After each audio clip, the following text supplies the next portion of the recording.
코로나로 인해서 교회에 모일 때 혹은 여러분들이 어떤 장소에 가실 때마다 명부를 작성하게 되어 있습니다.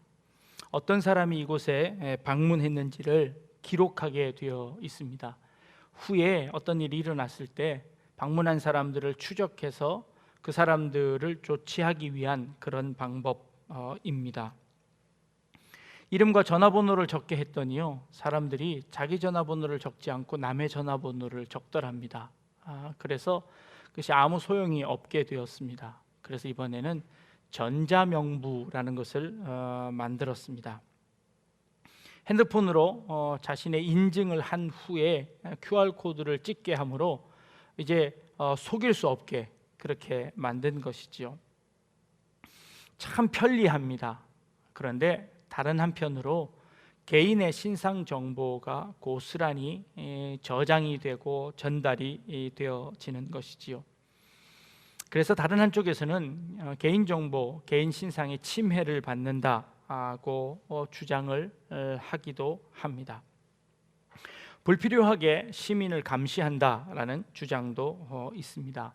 과학기술이 발달함에 따라서 이런 기술은 자꾸 발전을 합니다. 핸드폰 위치를 통하여서 그 사람이 어디에 있었는지, 몇 날 몇 시에 어디를 지나갔는지, 무엇을 샀는지, 어떤 일들을 했는지를 다 기록하는 그런 시대가 되었습니다. 여러분들이 어저께 하루 동안 뭘 하셨는지 전국에 있는 모든 CCTV가 여러분들을 다 쳐다보고 있습니다. 또 여러분들이 무엇을 사고 또 무엇을 드셨는지까지도 소비 패턴도 다 기록하고 있습니다. 정부나 기업에서는 이런 정보가 큰 유익이 되어집니다. 심지어 이런 정보들은요, 큰 자본이 되어지기도 합니다. 구글이라는 회사는요, 우리에게 이메일을 무료로 줍니다. 그리고 좋은 검색 엔진을 우리에게 무료로 제공합니다. 그래서 우리는 큰 유익을 받습니다. 그런데 사실 우리가 검색하고 우리가 사용하는 그 모든 것들이 그들에게는 큰 자산이 되는 것이지요. 우리가 그들에게 우리 정보를 제공하는 것입니다. 그 정보가 자산이 되는 것이죠. 이 정보는 참 좋은 것이기도 한데요, 이중적인 면을 가지고 있습니다. 2차 세계대전 당시에 히틀러가 유럽에 있는 많은 유대인들을 처단했습니다. 그럴 때 그 유럽에 있는 나라들 중에서 네덜란드에 있던 유대인들은요, 거의 75%가 넘는 사람들이 죽임을 당하거나 추방을 당하는 그런 어려움을 당했다고 합니다. 바로 이웃 나라인 벨기에나 프랑스 같은 경우는 40% 혹은 25%의 유대인들이 피해를 입었습니다. 그런데 네덜란드는 75%라는 엄청난 인원의 유대인들이 고통을 당했답니다. 그 이유가 무엇인지 알아봤더니요, 1930년도에 네덜란드에서는 모든 국민들에 대해서 이름, 생년월일, 주소, 종교를 비롯한 모든 데이터베이스를 가지고 있었답니다. 인구 등록부를 만들어서 그 사람들을 아주 효율적으로 관리하기 위해서 정부에서 그런 명부를 만들고 있었답니다. 그런데 2차 대전이 터지고 나서 그 나치 정권들이 그 정보를 수입한 겁니다. 입수한 겁니다. 그리고 그 입수한 그 정보를 토대로 유대인들을 색출해서 그들에게 페널티를 주게 되었다는 것이지요. 이렇게 좋은 정보로 활용될 수도 있는 반면 그것이 아주 악용될 수도 있다는 것이지요. 많은 학자들이 코로나 초기에 그것을 염려했습니다. 앞으로 조지 오웰이 쓴 1984에서 나오는 그 빅브라더가 등장하게 될 것이다. 정부에서 이 개인 정보들을 활용해서 그것들로 인해서 개인 정보가 침해당하는 일들이 있을 것이다 라고 수차례 경고했습니다. 그런 일들이 실제로 일어나고 있지요. 유대인 학자 중에 유발 하랄이라는 학자는요, 그러나 이를 아주 도덕적으로 잘 활용하는 몇 나라들이 있는데 그 나라들 중에 한 나라를, 우리나라를 꼽았습니다. 기술이 발전되었는데 이 기술을 강제하지 않고 큰 문제 없이 아주 잘 사용하고 있는 나라가 있는데 그것이 대한민국이라는 겁니다. 이 정보들이 큰 문제를 일으킬 수 있지만, 그러나 성숙한 시민의식과 올바른 언론들이 잘 견제하면 이것을 민주적으로 아주 잘 유용하게 사용할 수 있게 될 것이다 라는 그런 제안이었습니다. 이것이 꼭 필요합니다. 그러나 이것이 악용되지 않도록 잘 사용해야 할 것 같습니다. 성경에도요, 이런 공권력을 사용해서 이 백성들의 정보를 수집하려고 했던 시도들이 몇 차례 등장합니다. 바벨론 포로로 잡혀갔을 때 이스라엘 백성들의 인구수를 조사해서 그들에게 세금을 매기기 위해서 인구조사를 한 적이 있었습니다. 그리고 예수님이 태어나실 그 당시도 예수님께서 베들레헴으로 가서 태어나시게 된 이유도 호적을 하러 가기 위해서였습니다. 로마 제국에서 이스라엘 모든 백성들에게 호적을 하라는 명을 내렸습니다. 호적을 하는 이유는 뭘까요? 세금을 잘 걷기 위해서입니다. 그리고 그 사람들 남자를 징용해 가기 위해서 그들을 조사하는 것이었지요. 그런 인구조사들이 있었습니다. 구약에 가보면요, 다윗 왕 때 이런 인구조사가 있었습니다. 다윗 왕은 그의 말년에 하나님께서 그의 마음을 격동시키사, 사단이 그의 마음을 격동하사 이 다윗이 인구조사를 감행하게 되었습니다. 요압이라는 신하가 왕이시여, 하나님께서 당신의 백성들을 이렇게 많게 하셨는데 무엇하러 그런 인구조사를 하십니까? 라고 다윗 왕을 만류했지만 다윗 왕은 그 인구조사를 강행하고 말았습니다. 약 10개월이 걸리는 그 일들을 강행하고 말았지요. 하나님의 선지자 갓이라는 선지자가 이 다윗의 그 잘못한 일들을 추궁하러 와서는 혼을 내는 겁니다. 그제서야 다윗이 자신의 잘못을 깨닫고 하나님 앞에 무릎을 꿇습니다. 그랬더니 하나님께서 이 다윗에게 선지자 갓을 통하여서 이렇게 말씀하십니다. 네가 잘못한 것 아느냐? 알았다면 내가 너에게 징계를 내리겠다. 내가 벌 3가지 중에 하나를 선택해라. 그럼 내가 그것으로 너를 처벌하겠다 라고 말씀하십니다. 성경의 모든 패턴들은 보면요, 이스라엘 백성들이 잘못하면 하나님께서 알아서 혼내신 다음에 그 하나님의 혼나는 그 혼남에 두려워서 다시 무릎을 꿇고 회개하고 돌아오는 것, 이것이 구약의 모든 패턴들이었습니다. 그런데 이 당시는 그 패턴이 조금 바뀌었습니다. 잘못을 인정한 다윗에게 하나님께서 벌의 종류를 3가지를 제시하고 그것 하나를 선택하게 하시는 겁니다. 여러분들 혹시 기억하시나요? 예전 우리 학교 다닐 때 선생님들이 잘못하면요 앞으로 나오라고 하십니다. 그리고는 너 몇 대 맞을래? 하고 물어보시는 겁니다. 아이 선생님 그냥 때리시면 되지 뭘 몇 대 맞을까 하고 물어보십니까? 몇 대 맞을까 물어보면 학생들은 항상 대답을 합니다. 안 맞을 수는 없고 1대 맞겠습니다. 그럽니다. 그리고 앞에 서면 선생님이 꼭 3대를 때리시더라고요. 아니 3대 때릴 거면 뭐하러 물어보셨을까요? 그러면 선생님은 그렇게 이야기하십니다. 네가 그렇게 했으니까 3대밖에 안 때린 거야 라고 말씀하시지요.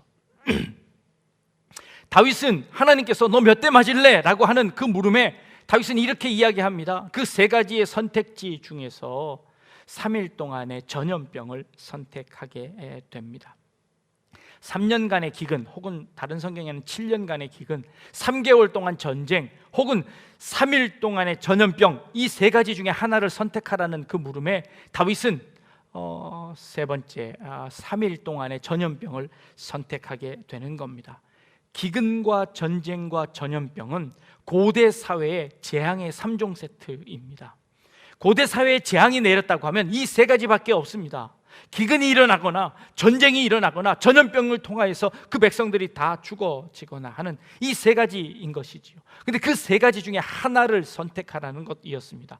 여러분 같으면 뭘 선택하시겠습니까? 어떤 재앙이 덜 아픈 재앙이 되어질까요? 현재 우리 지구상의 인구가 77억 정도 된답니다. 그 중에 영양실조를 앓고 있는 사람이 약 8억 명쯤 된답니다. 기근을 앓고 있습니다. 오늘 하루 굶주림으로 죽는 사람이 2만 5천 명입니다. 1년에 900만 명이 죽는답니다. 기근으로 엄청나게 많은 사람들이 현재까지도 죽고 있습니다. 전쟁으로 죽는 사람들은 얼마나 많을까요? 6.25 전쟁으로 죽은 사람이 137만 명이랍니다. 2차 세계대전으로 죽은 사람이 5천만 명 혹은 7천만 명이라고 이야기합니다.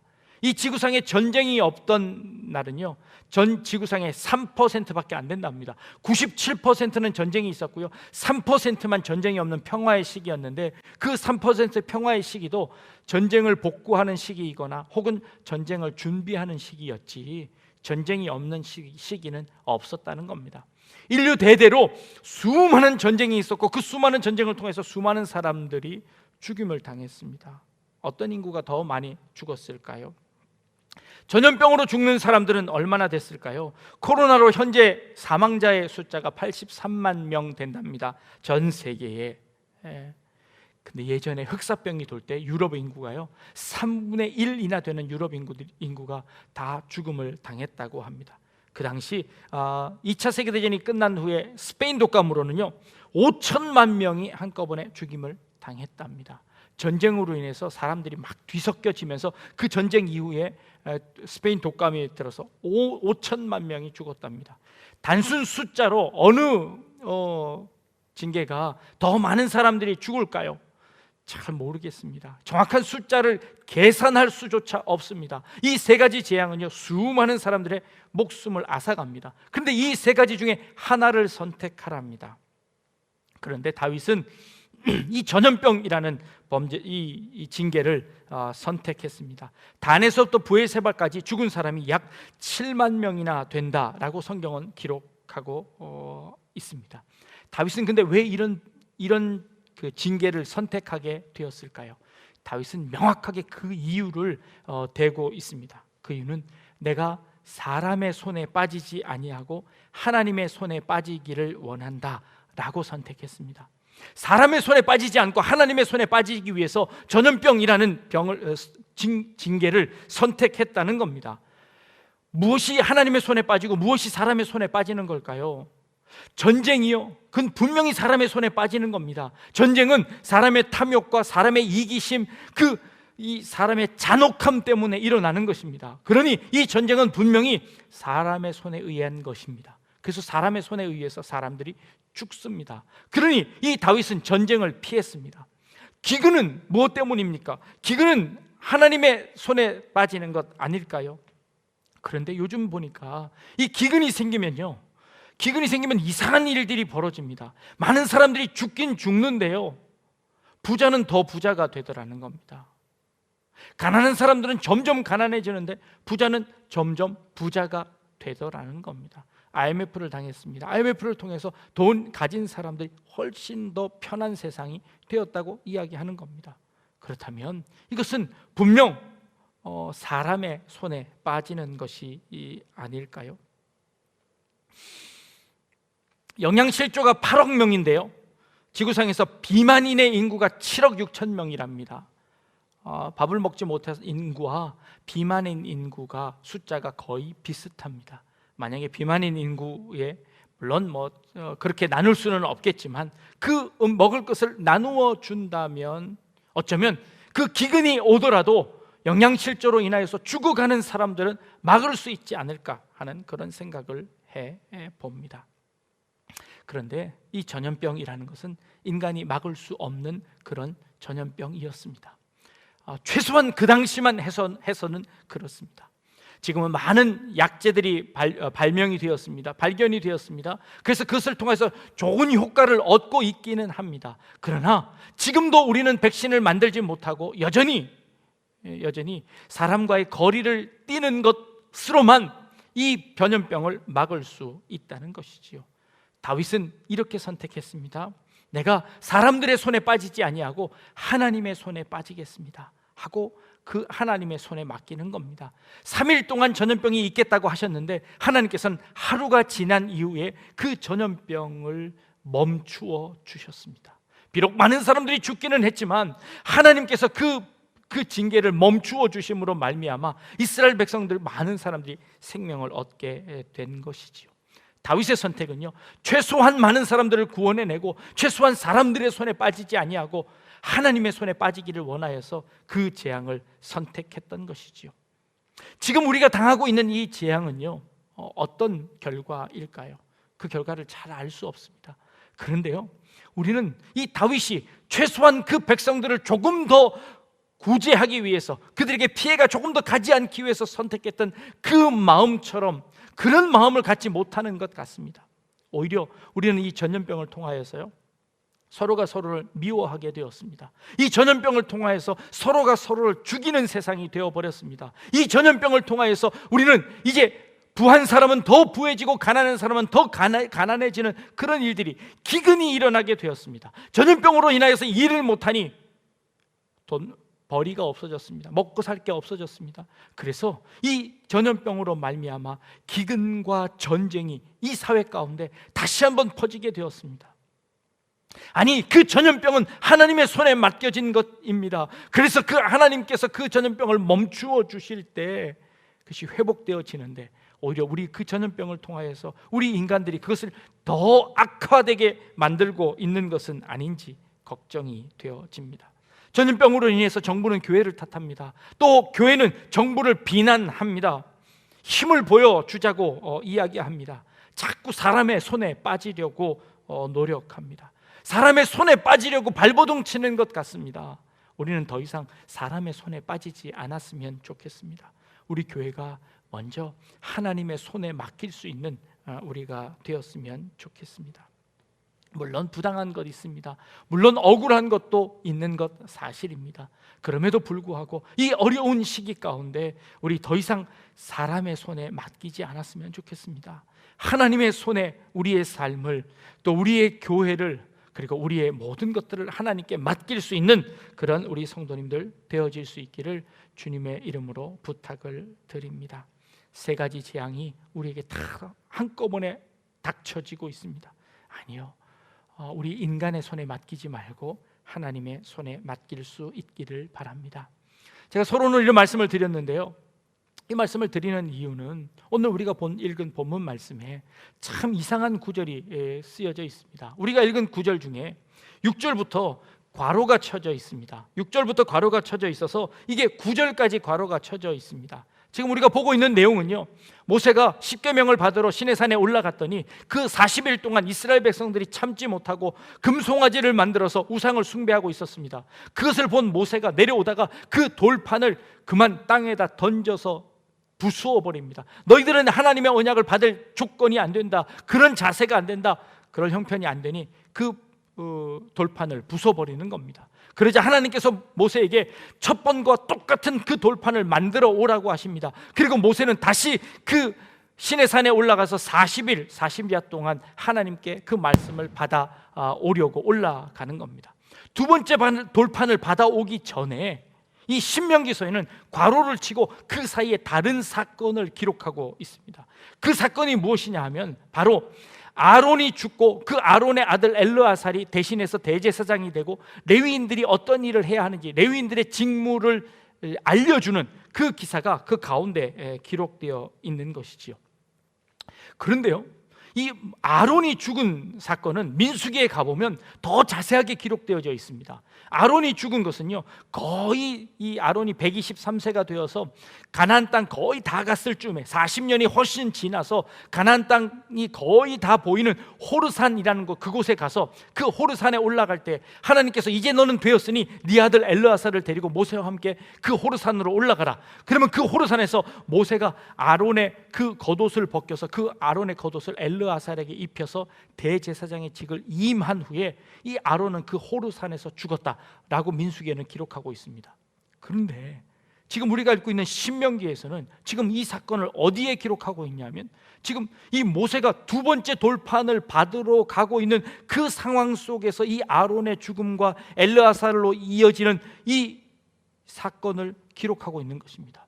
시간적으로도 맞지 않고 내용적으로도 뜬금없는 이야기를 이 가운데 삽입하고 있는 것입니다. 이것은 도대체 무엇을 의미하는 걸까요? 이것은 도대체 무엇을 의미하는 걸까요? 출애굽기로 한번 돌아가 봤습니다. 출애굽기에는 모세가 두 번째 돌판을 받는 그 장면을 조금 더 다른 각도에서 설명을 하고 있습니다. 출애굽기 33장에 가보면 모세가 하나님 앞에 무릎을 꿇고 빕니다. 하나님, 이 백성을 한 번만 용서해 주십시오. 그들이 알지 못해서 금송아지를 만들었습니다. 그러니 이 백성을 하나님 한 번만 살려주십시오. 하나님의 약속을 생각해서, 하나님께서 아브라함이 한 약속, 이삭이 한 약속, 야곱에게 했던 그 약속을 기억하시사 이 이스라엘 백성들을 가나안 땅에 들어가게 해 주십시오 하고 하나님 앞에 이 모세가 무릎을 꿇고 비는 겁니다. 그랬더니 하나님께서 이 모세의 기도를 들으시고 이렇게 허락해 주십니다. 모세야, 그러면 내가 이 백성들을, 내가 그 약속을 했으니 그 약속은 반드시 지키겠다. 그러니 내가 먼저 가서 그 가나안 땅의 7 족속을 다 내쫓아 버리고 내가 그 가나안 땅을 너희들에게 주마. 그러나 나는 너희들과 함께 가지 않겠다라고 하나님께서 선언해 버리시는 겁니다. 하나님께서 약속은 지키시되 그러나 이스라엘 백성과 함께 가나안 땅에 가시지는 않겠다는 겁니다. 하나님이 먼저 가서 그 이스라엘 백성들을, 가나안 백성들을 쫓아내고 그 땅을 주긴 줄 텐데 내가 너희들과 함께 같이 가지는 않겠다는 겁니다. 그러자 모세가 더 깜짝 놀랍니다. 하나님이 우리와 함께 가시지 않으면 우리가 그 가나안 땅에 가는 이유가 무엇입니까? 그 가나안 땅에 가는 것이 우리에게 축복이 더 이상 아닙니다. 우리는 가나안 땅에 갈 의미가 없어집니다. 하나님이 함께 가셔야 우리에게 의미 있습니다. 하나님 혼자 우리를 버려두지 마시고 우리와 함께 가 주십시오 하고 모세가 펄쩍 뜁니다. 아니 하나님이 안 가신다면 우리도 거기 안 가겠습니다 라고 버티는 겁니다. 그러자 하나님께서 모세에게 하나님의 모습을 보여주십니다. 그 모세의 간구를 듣고 오냐, 그러면 내가 너와 함께 있으마 하면서 하나님께서 하나님의 모습을, 모세에게 뒷모습을 살짝 보여주는 이 출애굽기 33장에 나오는 기사입니다. 그 내용을 살피며 오늘 이 말씀을 보면 그 의문이 풀어지는 것 같습니다. 어떻게 풀어지나요? 모세가 이 두 번째 돌판을 받으러 가면서 하나님을 향하여서 이 백성을 다시 한번 불쌍히 여겨 주옵소서 라고 하자 하나님께서 그 하나님의 마음을 돌이키시사 아론을 부르십니다. 그리고 그 아론에게 했던 그 약속을 이 엘르아살에게 시키십니다. 그리고 엘르아살뿐만 아니라 레위 자손을 부르십니다. 그리고 레위 자손에게 이렇게 말씀하십니다. 너는 3가지 임무를 주시는데 오늘 본문에 보니까 레위 자손들은 하나님의 언약궤를 메어라 겁니다. 하나님께서 두 번째 만들어주신 그 돌판을 깨트리지 못하도록, 하나님과 그 언약을 깨트리지 못하도록 함에다가, 상자 안에다가 넣고 그 상자를 레위인들이 짊어지라는 겁니다. 너희가 어디를 가든지 그 언약궤를 메고 있으라는 겁니다. 하나님의 언약을 붙들라는 겁니다. 하나님이 너희와 항상 함께 있다는 것을 약속해 주시는 것입니다. 내가 너희와 함께 가지 않겠다가 아니라 내가 다시는 너희를 떠나지 않겠다. 이 언약궤를 통해서 내가 너희와 항상 함께 있겠다라고 약속해 주시는 그 약속을 보여주십니다.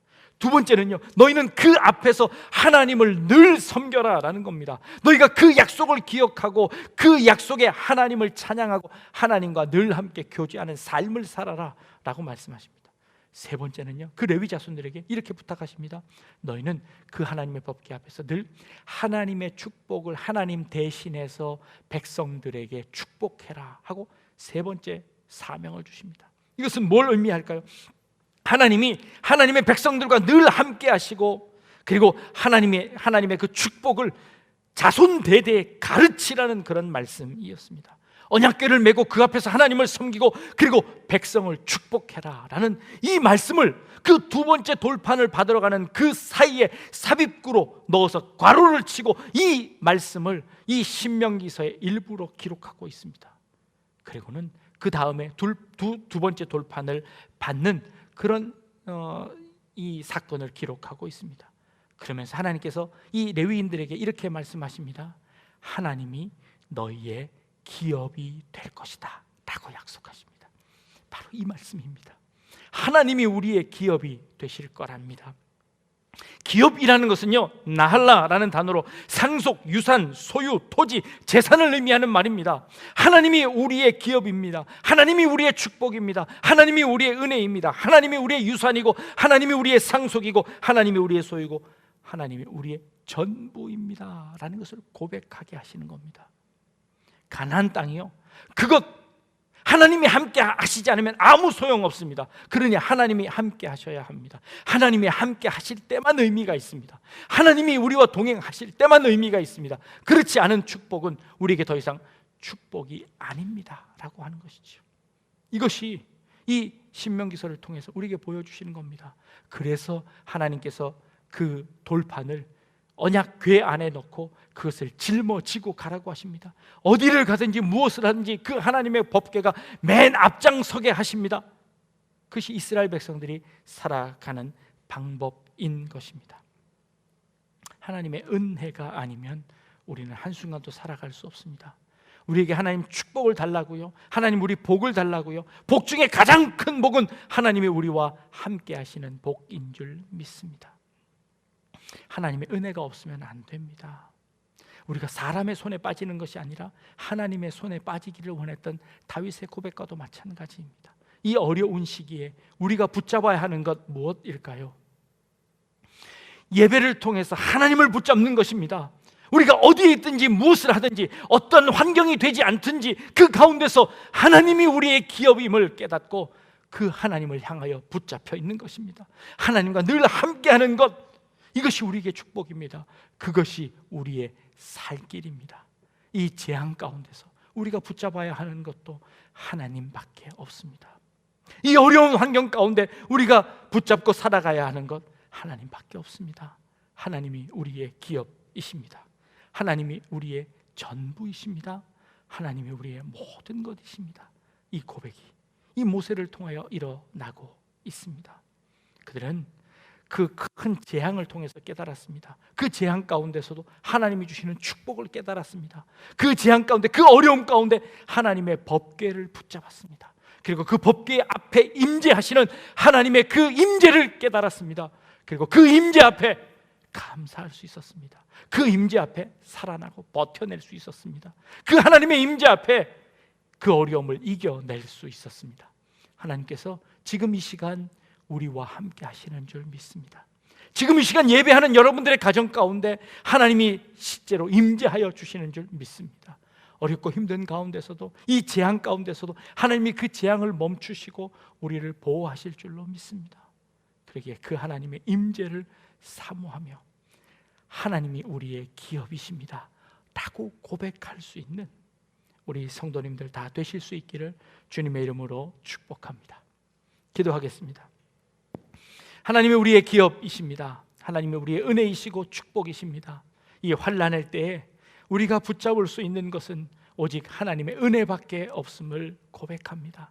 하나님 이 땅 가운데 은혜를 베풀어 주옵소서. 하나님 이 땅 가운데 기적을 베풀어 주옵소서. 하나님 이 땅 가운데 하나님의 사랑을 베풀어 주옵소서.